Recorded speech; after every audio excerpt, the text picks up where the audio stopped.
was 2027. Advances in biotechnology were helping people improve their physical and mental abilities to an amazing degree. Provided, of course, they had enough money. A new breed of people was emerging, half human, half machine. And in Detroit, at least, not everyone was happy to see it. I'd just landed a job as head of security at Sarif Industries, a cutting-edge biotech firm. David Sarif himself handpicked me for the job, said he needed me to keep his people safe. My ex, Megan Reed, was one of them. Brilliant neuroscientist, Megan had found a way to make augmentation safe and affordable for everyone. All she had to do was present her research to Congress. But the night before her big meeting, my security measures failed. A team of Black Op mercenaries stormed into Sarif headquarters, massacring everyone in sight. 3 of the mercs were heavily augmented walking tanks. Their mission? Take out Megan and her team. I tried to stop them, but their leader tossed me through a plate glass wall. Last thing I heard as his bullets slammed into my brain was Megan's dying scream. I should have died with her. Only I didn't. High-end military-grade enhancements saved my life. The best augmentation Sarif's money could buy. It took me half a year to get a feel for her. Should have taken longer. But 6 months into my recovery, Sarif Industries was attacked again. This time, by a radical group of pro-human purists. Violent, militant, and fanatically opposed to human augmentation.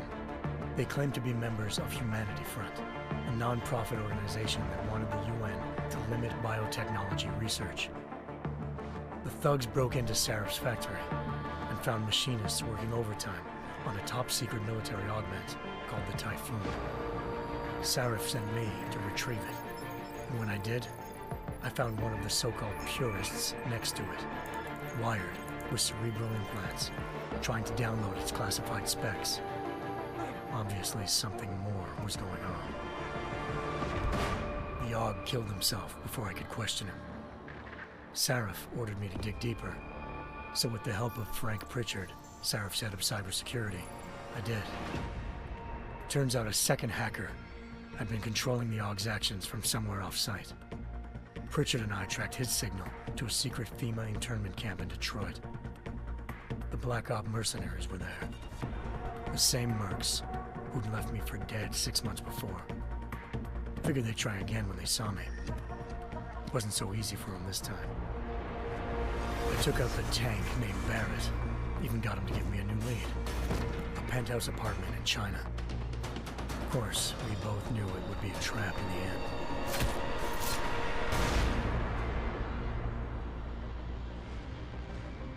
Hengsha Island, China.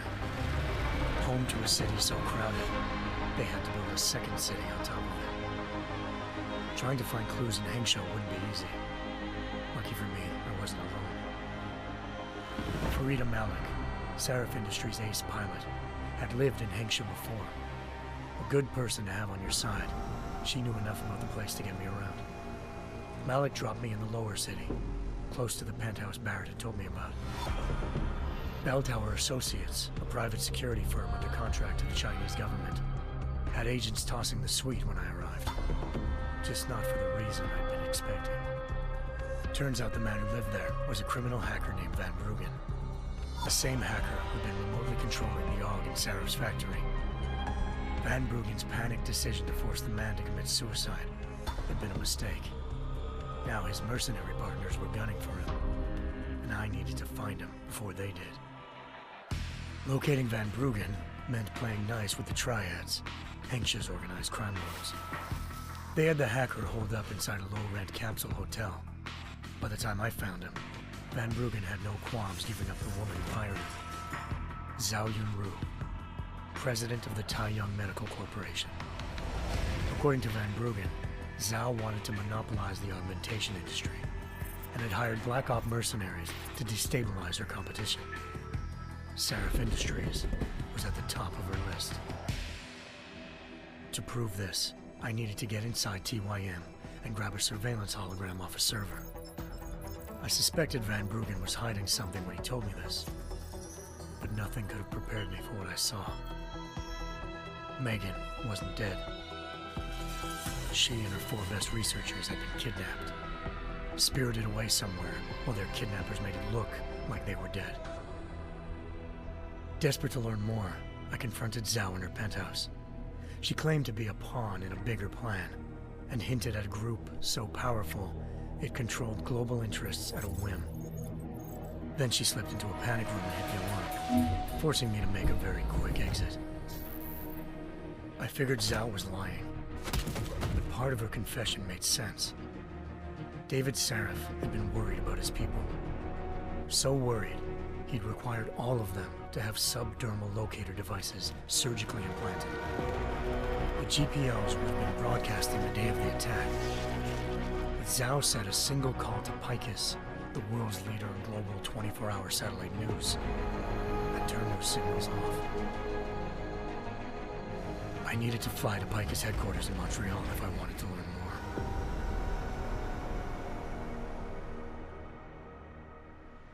Eliza Cassan, Picus Communications' First Lady of News. Malik thought I was reaching when I told her Eliza was involved in this. The world's most famous news anchor, working with a mercenary hit squad. But when I confronted Cassan in her office, she freely admitted to jamming Detroit's satellites the night Megan's team had been taken. Said she's just been following her commands. I suspected she wanted to say more. But Black Op mercenaries showed up looking to shut us both down. And just like that, the Eliza I'd been talking to disappeared. The Mercs were led by an augmented killer I crossed paths with twice before, Fedorova, a woman who'd made silence her best friend. She waited for me to track Eliza's transmission to a secret server room underneath the Picus complex, then jumped me from behind. A deadly fight ensued. I made sure she never moved silently again. With Fedorova down and no one left to keep Eliza quiet, she reappeared. Turns out Picus's First Lady of News wasn't a lady at all. She was a sophisticated AI program, engineered to monitor data streams and control what people believed. Eliza told me the Mercs had brought in a Humanity Front doctor named Isaiah Sandoval to remove the scientist's implanted tracking devices while Detroit's satellites were down. She also told me to speak to David Sarif if I wanted to learn more. By the time Malik and I got back to Detroit, tensions between normal and augmented citizens had reached a flashpoint. Riots were breaking out in several cities, and the UN was being urged to intervene. Sarif was trying hard to convince Hugh Darrow, the inventor-turned-philanthropist who'd once been a leading proponent of enhancement technologies, to help stop a possible regulatory vote. Sarif had a lot riding on Darrow.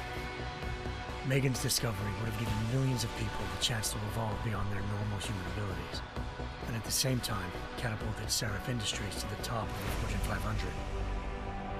According to Sarif, Megan's kidnappers knew this, and didn't want people evolving unless they controlled how it was done. He called his enemies Illuminati, and urged me to keep searching. Determined to do so, I tracked down Sandoval via America's most outspoken augmentation opponent, Bill Taggart, Sandoval's boss and founder of Humanity Front. Sandoval admitted to operating on Megan's team when I confronted him, but said he hadn't removed their GPLs. He'd merely switched them to a different frequency. Pritchard was able to trace one of the signals to China. Malik and I immediately took off in pursuit. Unfortunately, the Illuminati were one step ahead.